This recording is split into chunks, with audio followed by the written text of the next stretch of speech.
we were discussing the following, well, natural but maybe a bit naive question, namely, assume that I have a K3 surface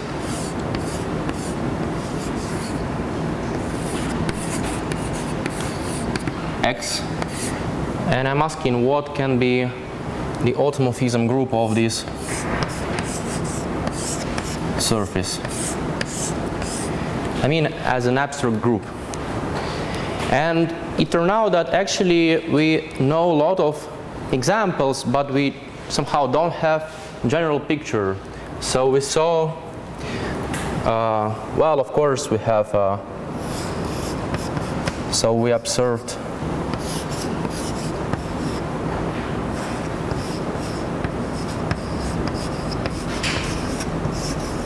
finite groups,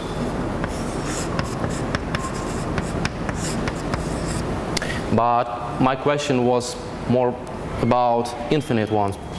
So as infinite automorphism groups, we saw an infinite cyclic group. We also saw infinite diagonal group, free product of Z2 and Z2. We actually saw more complicated group. We even saw a monster. We observed a group which is not commensurable with an arithmetic group. Yeah, but still, as I said, there is no like general picture, no general understanding what can be this group, what this group can be, like an abstract group.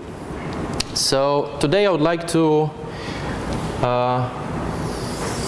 discuss this problem maybe in slightly different way. So okay, we cannot determine what is this group, but we can still ask a lot of very general questions. For example, is this group at least finitely generated? Okay, and for K3 surfaces we know that it is finitely generated, which was observed maybe by Sterk for the first time. Yeah, and actually we also learned yesterday that in a generic case for analytic K3 surfaces with trivial Picard group, only these two cases occur, and actually, yeah, automorphism group is either Z or a trivial group. So here the situation is quite simple, but still, of course, the most interesting case is algebraic case. Yeah, and here it's much more subtle question. So today I would like to go to higher dimensions, to hyperkahler manifolds, and as I said, to discuss some general properties of these groups.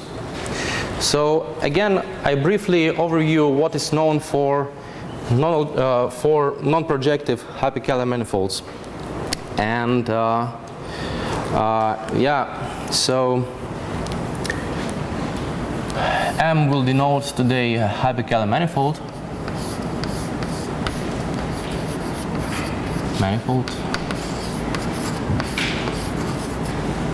And we know that there exists a famous Bavil-Bagmalov-Fujiki form. I will denote it by BBF.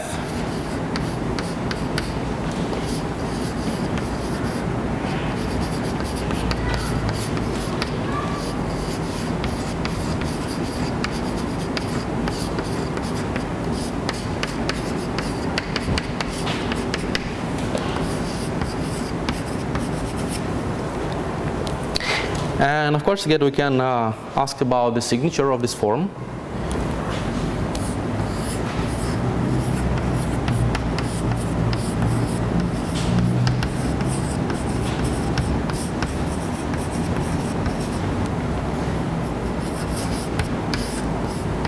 So I have a neuron Severi lattice with this form.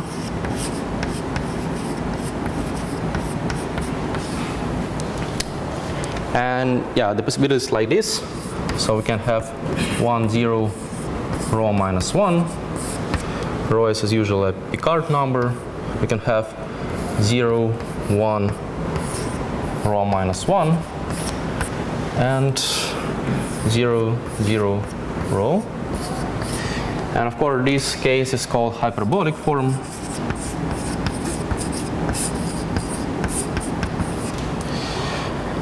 This is parabolic. And this is elliptic.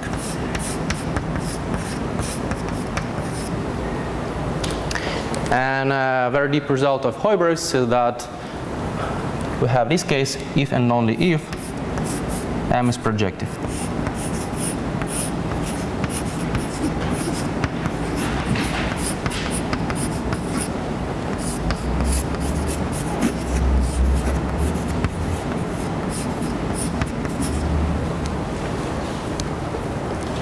Okay. And now let me introduce one definition. What is an almost abelian group? Well, basically just a abelian group up to finite kernel and cokernel. So we say that G is almost abelian of finite rank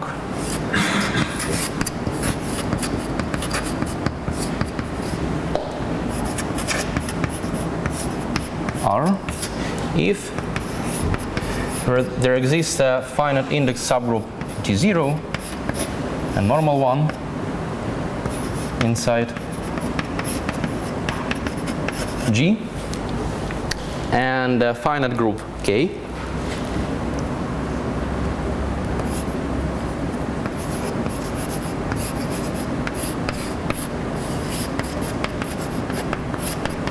such that G0 fits in the following exact sequence: 1K, G0, and a free abelian group of rank R, like this. And now I can state the result for non-projective hyperkahler manifolds. This is theorem due to Aguizo.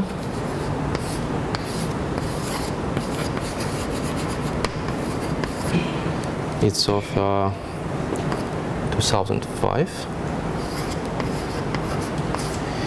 It says that if M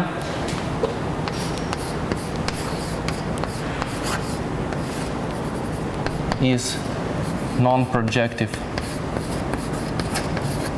hyperkahler manifold, then the group of its birational automorphism or bimeromorphic automorphisms is almost abelian. Let me write AA for short. AA.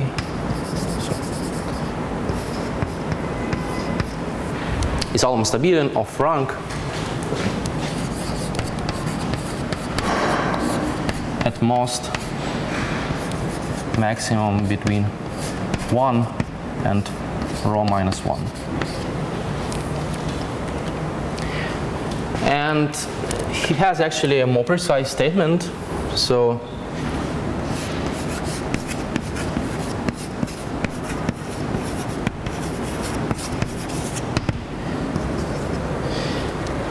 if Néron-Severi is elliptic, then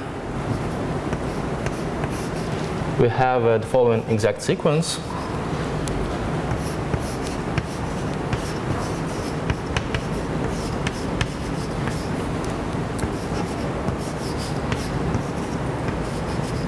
And this group N is finite. And here R is either 0 or 1.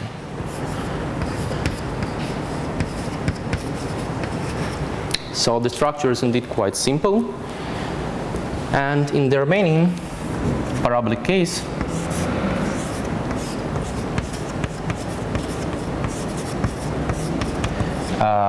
I think, yeah, they said that just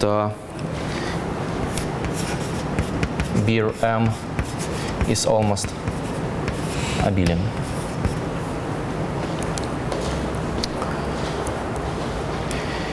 So indeed, in the non-projective case, we have a pretty good understanding of possibilities for BRM, and actually, in this case, we also can conclude that, so it's corollary, that automorphism group is almost abelian when M is not projective.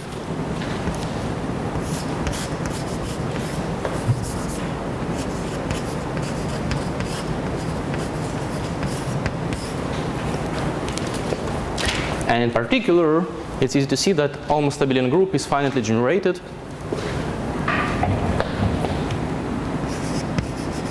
And in particular, finitely generated.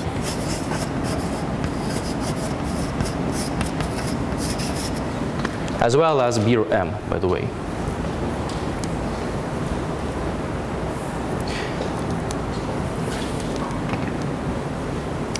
And actually, for quite a long time, it was not known if this is still true. I mean, the group of birational automorphisms or biregular automorphisms of a projective hyperkahler manifold is finitely generated. And for the group of birational automorphisms, it was proved by Boisier and Sarti. And for the group of automorphisms, it was proved by Andrea Cataneo and Li Fu. Maybe let me state this result.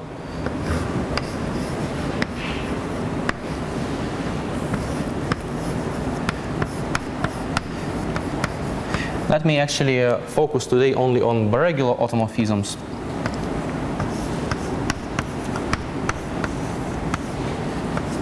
So, if M is projective,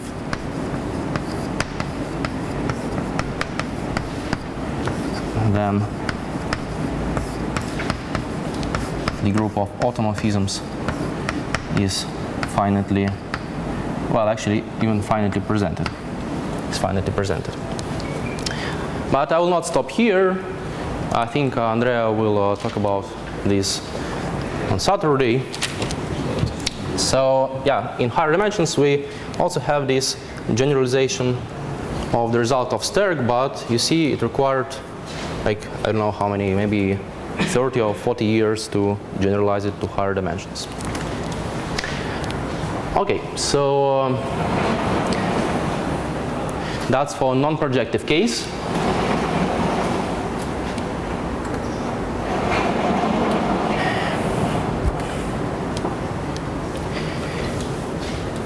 And before this theorem was proved about finite presentation of automorphism group, people also asked, well, different question about the structure of the automorphism group of a hyperkahler manifold.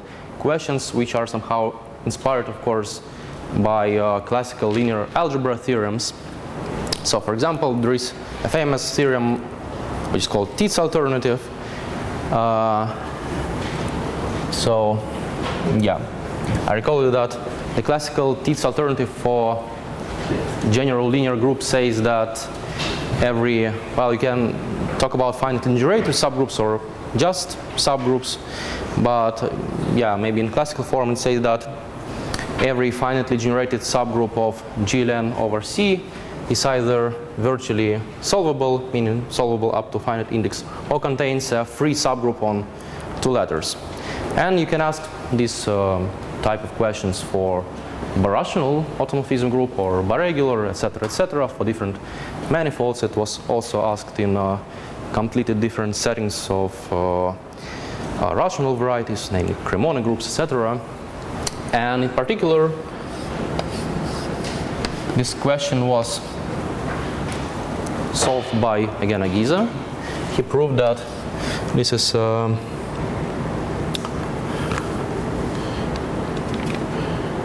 This is, I think, yeah.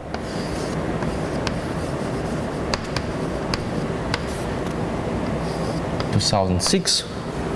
So again, M is projective, hyperkahler manifold, and G is just any subgroup inside Bir_M.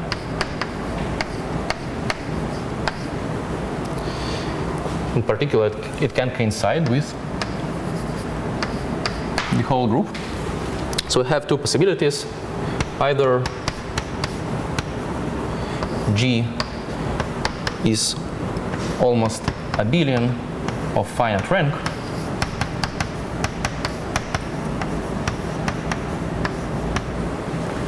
or G contains a free group, free non-commutative group.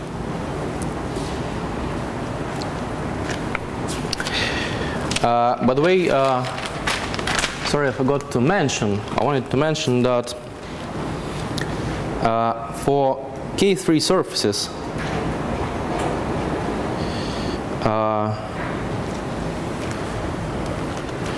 for K3 surface, I mean, this is almost a billion of rank, as I said, at most rho minus 1. And actually, this bound is optimal. And yeah, remark, this bound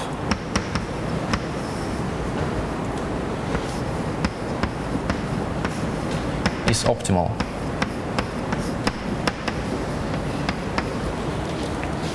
Namely, there exists a K3 surface X of actually of algebraic dimension 1 and Picard number 19, such that its automorphism group is almost a billion of rank 18.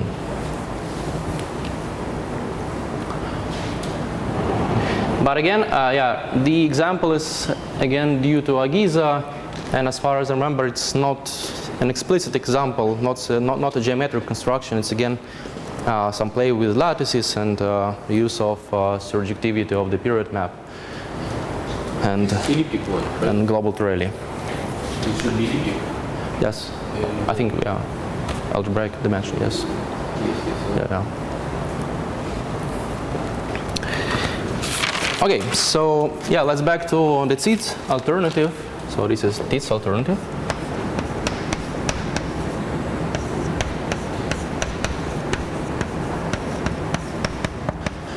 For hyperkahler manifolds. Actually, you can ask if this case really occurs sometimes, and it does. So it happens for, so again, remark,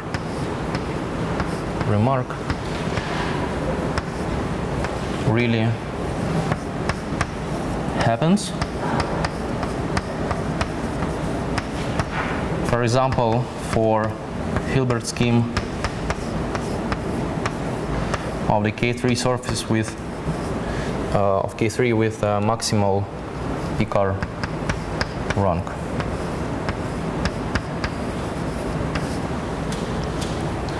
One can show that it contains a free non-commutative group.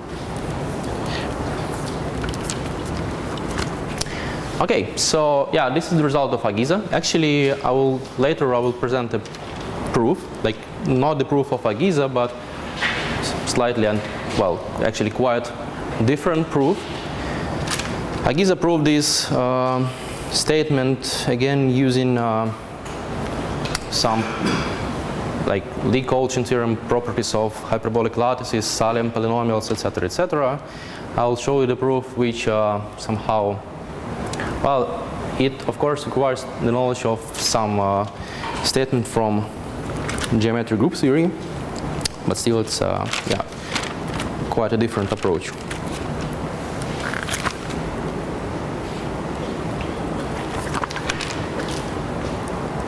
Okay, so now let me pass to the main part of my talk.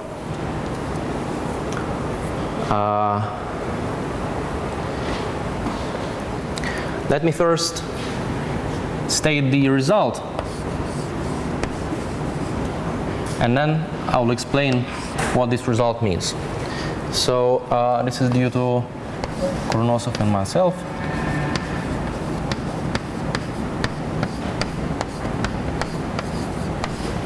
It says that if M is projective hyperkahler manifold,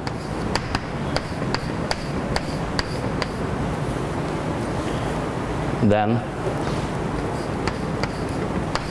both the groups of its automorphisms and birational automorphisms are cut-zero groups.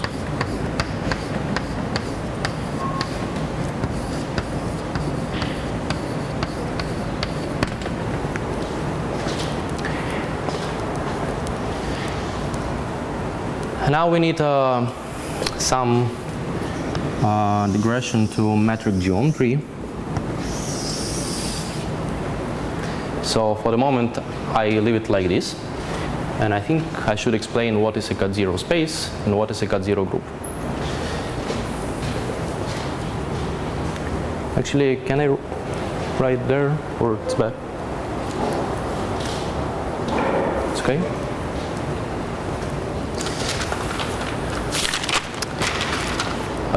Okay.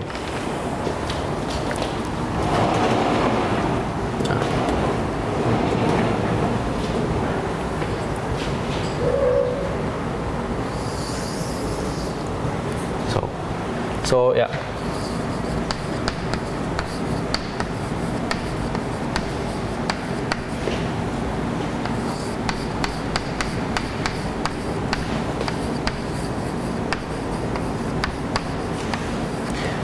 I start with the definition of cut-zero space. So, definition.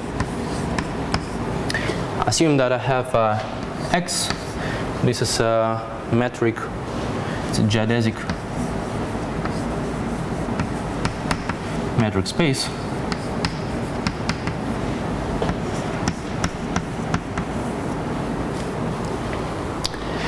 And it's called a cut-zero space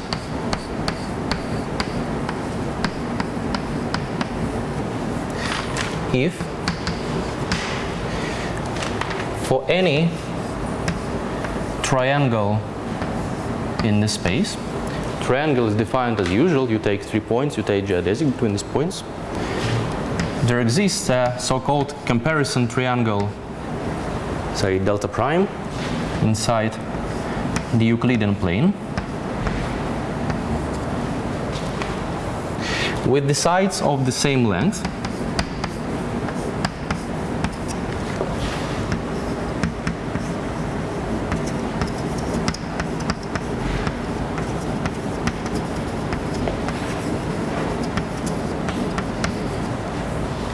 such that the distances between points of delta are less or equal than distances between corresponding points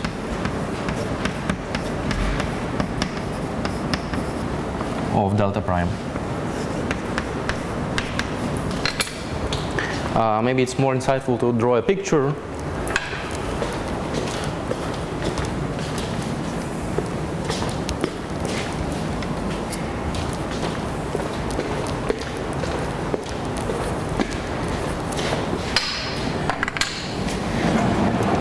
So I have my space X, and I have Euclidean plane E2, here I have usual triangles, and here I have a triangle like a thin one,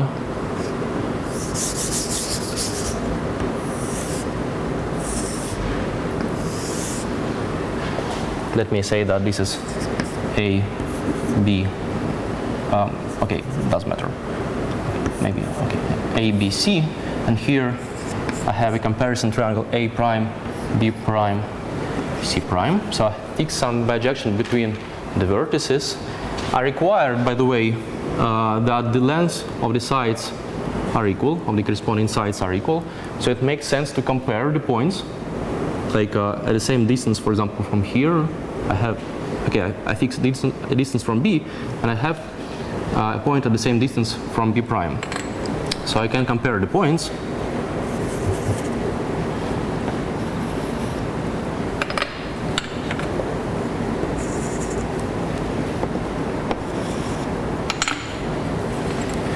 Yeah, I require that the side of this triangle equals to the side of this, and same here. And I require that this length is less or equal than this length. So informally speaking, being cut zero means that triangles in my space, in my cut zero space, are not thicker than triangles in Euclidean plane.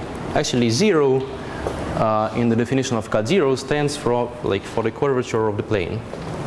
We can speak about cut -1, for example, and then to compare with triangles in hyperbolic plane. Yeah. Okay, so maybe let me mention some examples of cut zero spaces.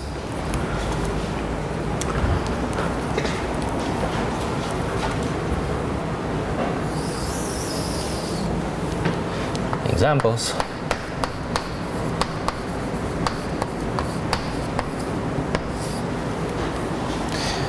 So, for example, hyperbolic space. Actually, you can take any Hilbert space, but maybe it's not that interesting. So, hyperbolic, also trees, also complete simply connected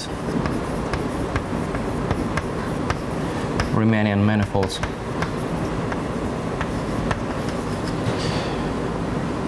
With non-positive sectional curvature.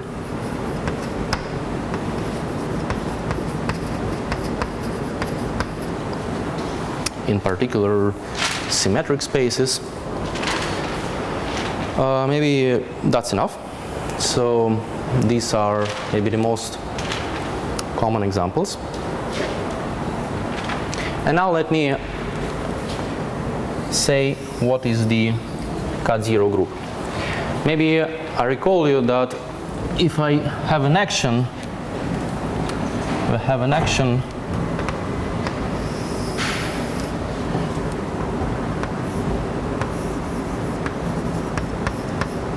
of a group gamma on a metric space X by isometries, then this action is said to be proper or properly discontinuous if for every point X inside my space there exists a positive number R such that the number of elements of gamma which somehow don't move the ball with the center on X too far. So I require that gamma applied to the ball has non-empty intersection with the initial ball. and the action is proper if the number of such elements is finite. Okay, and now finally for the definition. So definition, a group gamma is called K0 group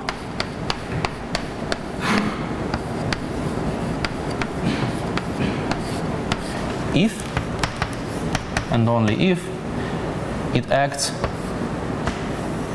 by isometries on some K0 space X, but moreover the action is proper and co-compact.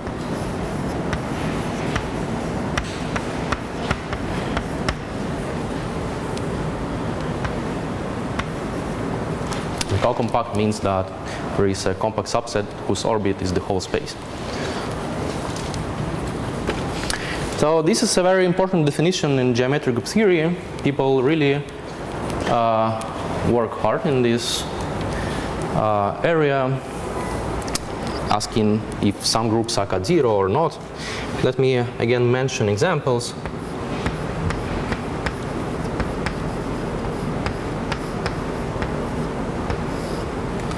So we have finite groups. We also have free groups of finite rank.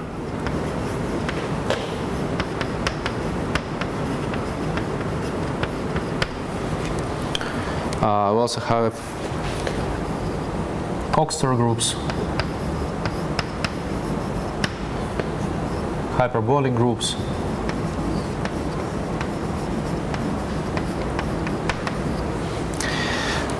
some generalization of braid groups, so-called right-angled Artin groups, but maybe I will not tell you what are these groups.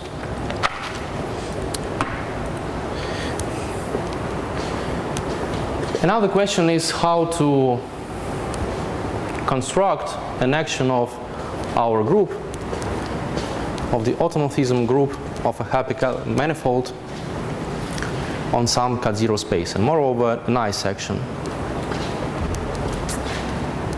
So let me back to hyperkahler manifolds.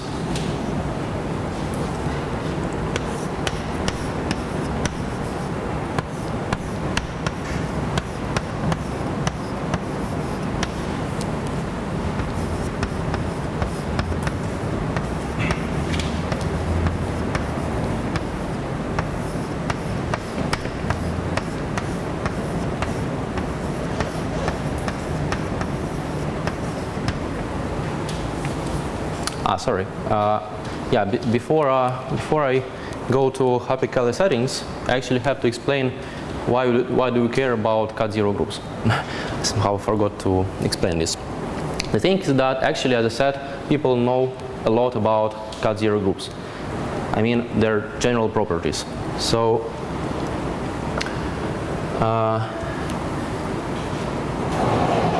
let me list a couple of results about abstract K0 groups.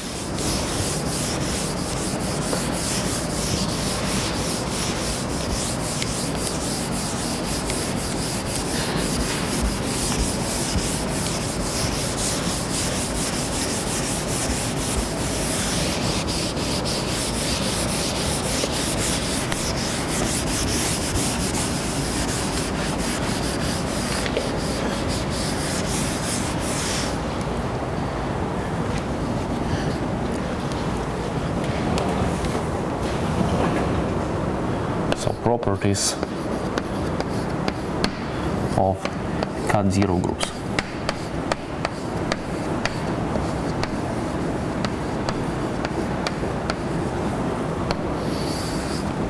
First, they are finitely presented.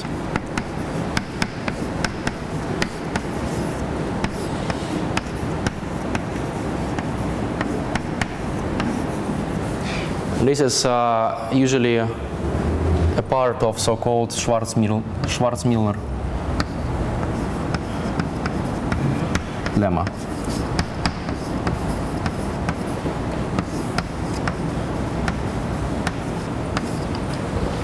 Second, they have finitely many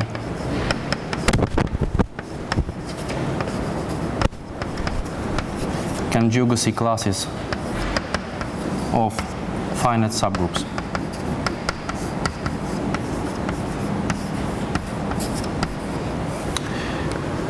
Further, it is true that every solvable subgroup of a cat0 group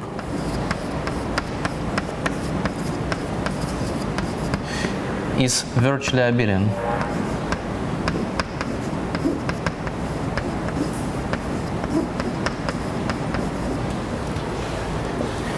And even more, every abelian subgroup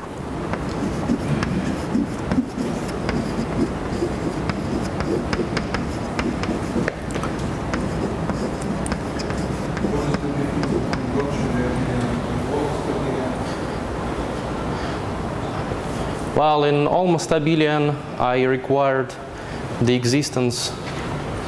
Virtual abelian means just abelian. It has a finite index abelian subgroup. Yeah. And every abelian subgroup is finitely generated.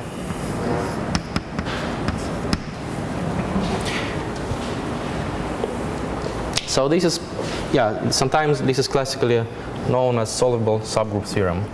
I mean, you can find it in every book on metric geometry, sometimes with this name, solvable subgroup theorem.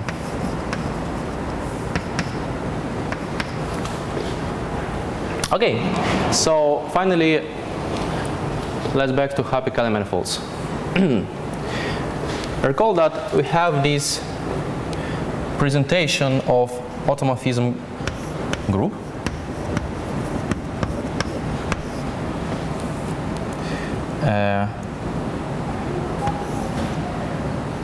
Let me call it maybe phi and S.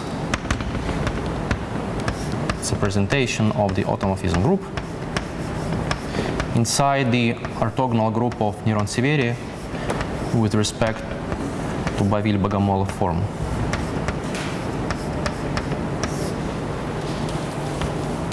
And it's quite important that actually this homomorphism has a finite kernel. This is also a deep result.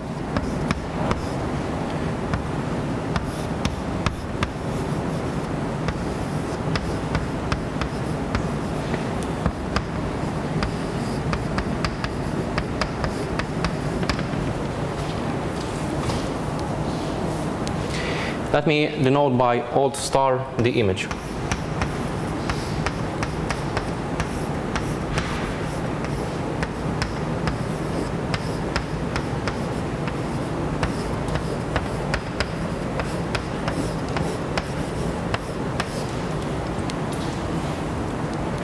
Okay, so since M is projective, this lattice is hyperbolic.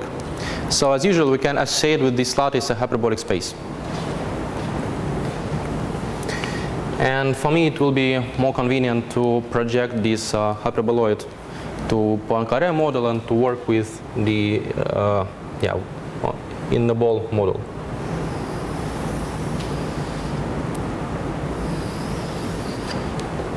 So this is hyperbolic space. And moreover, I recall you that there is so n is equal to rho minus 1, right? Rho minus 1. Rho minus 1, I think, yes.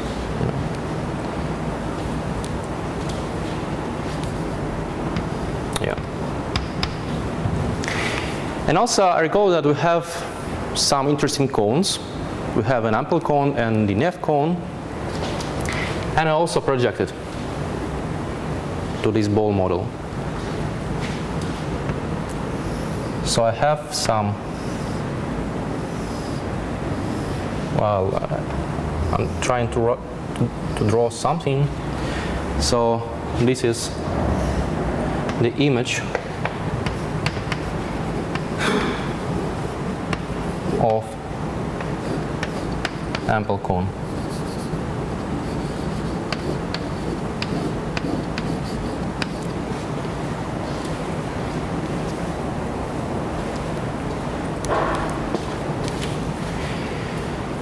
Now, of course, my group odd star acts on this cone, acts on this set. Maybe let me denote it by, that doesn't matter, maybe it's n. This is, by the way, a convex subset.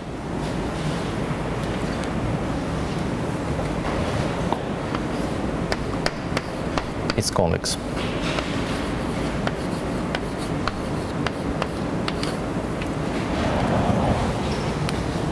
So far so good. So we remember that hyperbolic space is itself cut zero. Now we have some convex subset of cut zero space. Okay? But we also should care about the action of our group. We should care about the following two things. We want it to be proper and we want it to be co-compact. So the proper part is easy. The image in these in orthogonal transformations of lattice is discrete. And moreover, the kernel is a finite group. And it's easy to see that the action will always be proper. And the tricky part is how to be co-compact. And this is a really deep thing, which has something to do, well, which is directly related to the famous Kawamata-Morrison cone conjecture. I think Andrea will mention it on Saturday again, but this conjecture, stated originally for Calabi-Yau varieties, says that the action of, well, you can again talk about automorphisms or birational transformations, but in any case, we wonder if the action of this group has a nice fundamental domain on the ample cone, or again, you can consider Neff cone. And by nice fundamental domain, I mean, usually people mean rational polyhedral. And the good news that for hyperkahler, okay, for K3 surfaces it was, I think it again goes back to Sterk, the fact that Kawamata-Morrison holds for K3 surfaces. And in hyperkahler case, it was proved by American Verbitsky in the case of the automorphism group. So, important observation. Kawamata-Morrison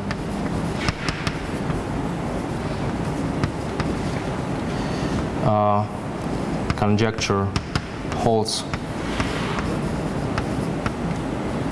for hyperkahler manifolds.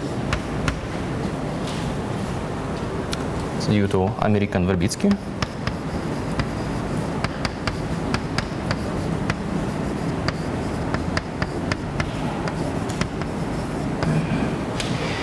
And it ensures that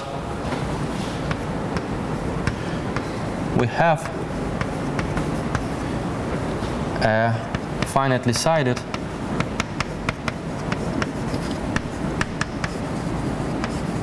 fundamental polyhedron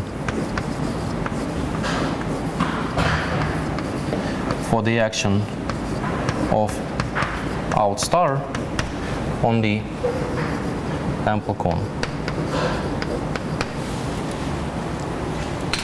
So maybe it looks somewhere like this.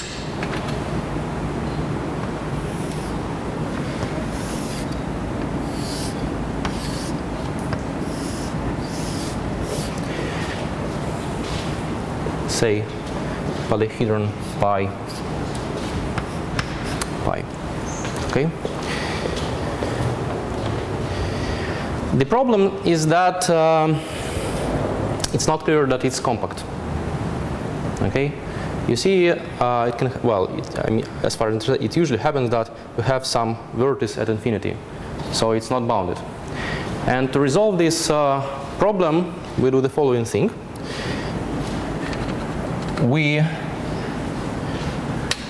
cut horribles from this space with the center at so-called parabolic cusp points. And we pass to a different K0 space. So initially we had a hyperbolic space, and now we cut something from this space.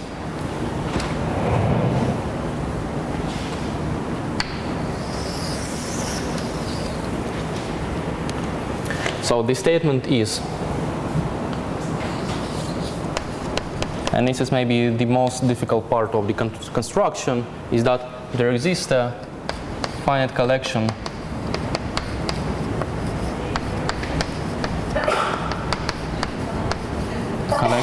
U of horribles such that pi minus u is compact.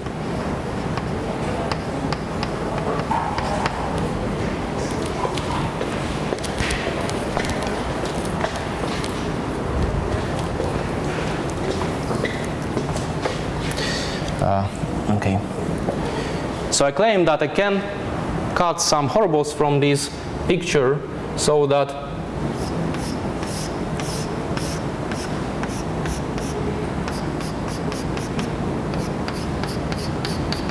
this part is compact.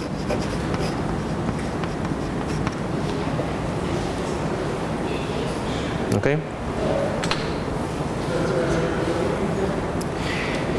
And now one can show that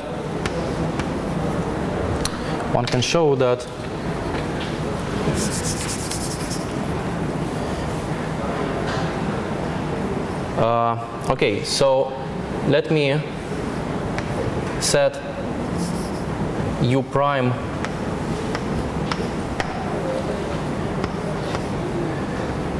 to be the orbit of this collection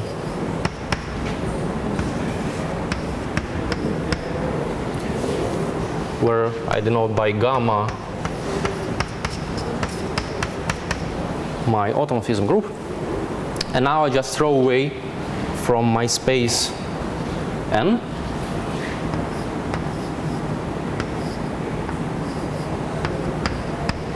this u prime. Okay, and now you can show that I had a K0 space, and if I throw away disjoint horribles from this space, I again get a K0 space.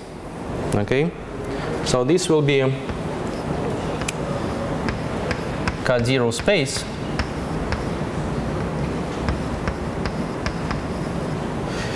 yeah, here assume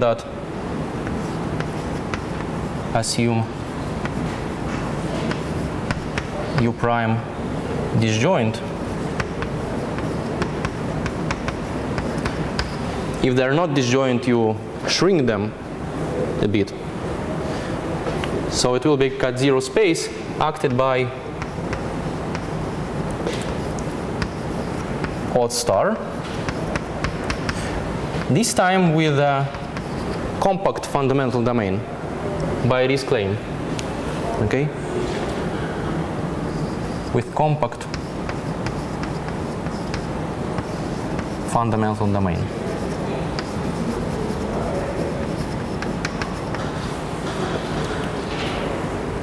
And more or less we're done. Of course, I didn't tell you a lot of things, I mean, about this construction. It's not that straightforward. You should say some words here, but the idea is like this. So we constructed a proper and co-compact action of our group on K0 space. And from this we see, by just general properties of K0 groups, that automorphism group is finitely presented. And I promised you to show the proof of Tits alternative, but I think now it's well, I think now it's quite easy. I will not do this. I think you believe me that once you have these strong properties for cut-zero group, you actually can easily prove Agiza's Tits alternative. It's just a matter of easy group theory.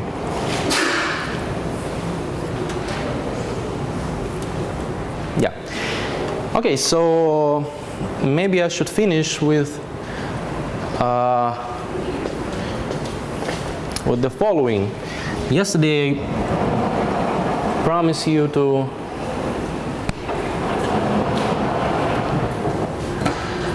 show why some groups naturally constructed from the groups which can act on hyperkahler manifold, even on K3 surfaces, why this group cannot act on actually cannot act on hyperkahler manifold.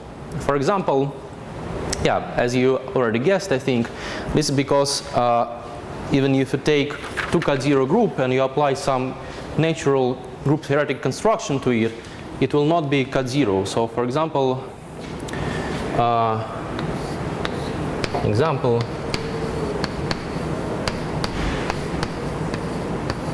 of groups which cannot act on hyperkahler manifolds.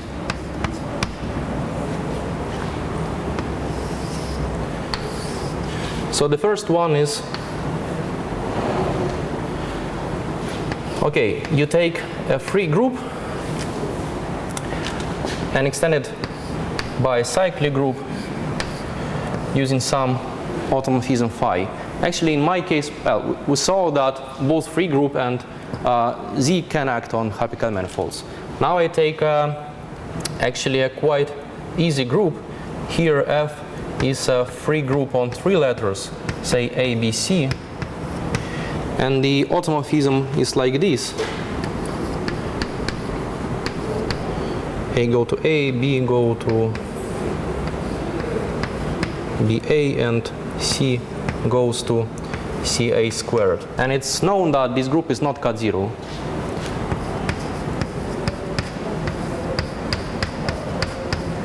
But actually it's quite a simple group from the point of view of presentation. It's finitely presented, it has all these properties.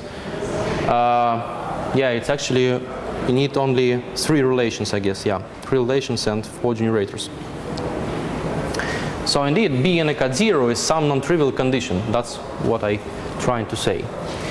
The second, I promised you to show that so-called Baumschlag solitar group, which is given by a very simple relation like this. It's 2 generated, and the relation is B minus 1, A, M, B equals to AN. In some trivial cases, for example, when M and N are just 1, this is Z squared, but in general it's quite an interesting group. So I assume that M is not equal to plus minus 1. And I claim that in this case it cannot be inside automorphism group, both birational and biregular of a hyperkahler manifold. And the reason is the following. So how much do I have? Okay, I have 5 minutes. Cool. The reason is the following. It's actually of dynamical nature. So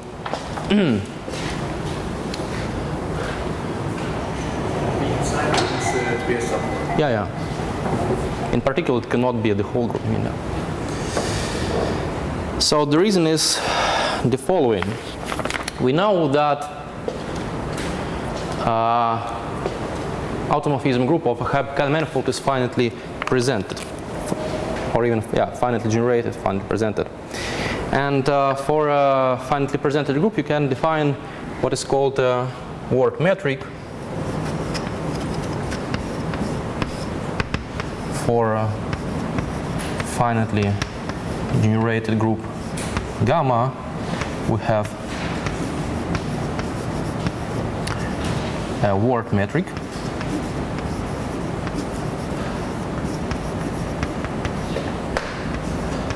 on gamma, which is defined, well, you have a metric, but I just tell you what is the length of an element. Assume that gamma is generated by sigma, and I assume that sigma coincides, well, as usual, we assume that we also have all the inverse letters, so the set is like symmetric. And the length of gamma with respect to this sigma is just the minimal number of generators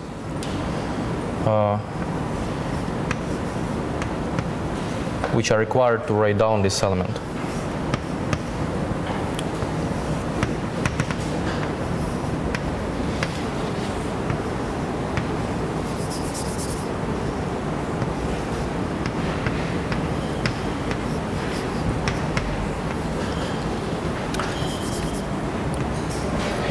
And there is a general notion of what is a distorted element in finitely generated group. So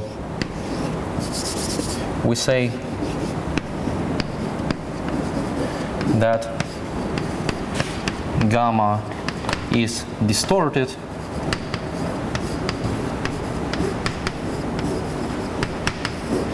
if okay, I take the powers of gamma, I calculate the length, I divide by n, and if the limit is 0, then we say that gamma is distorted and undistorted otherwise.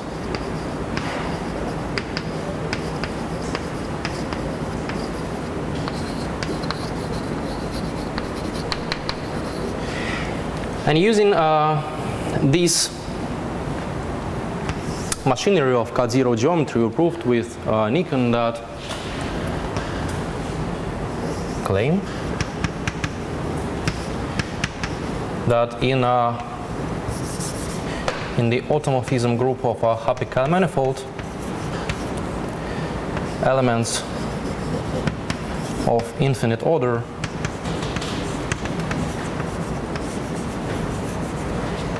are undistorted.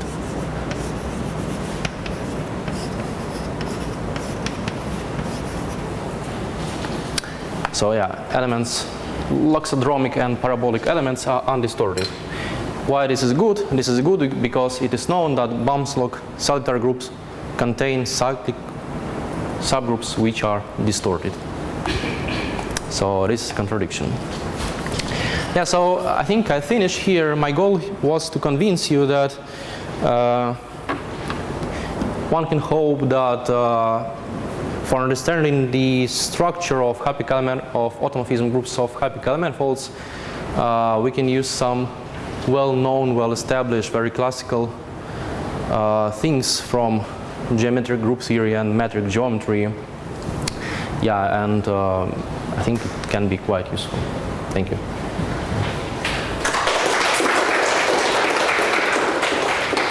Any questions? What is the main difference between projective and non-projective case? Just philosophical, the way these things appear. Philosophically, I don't know, I mean, apparently it's somehow, no, well, I don't know. That case seems to be easy, right? Non-projective, yes. I mean, somehow it was possible to study just the general properties of these non-hyperbolic lattices, but I don't know, to be honest, why you cannot do the same in hyperbolic case. No, I don't know. For example, for ellipses, Yeah. it's clear because the signature is different, but here also. Yeah.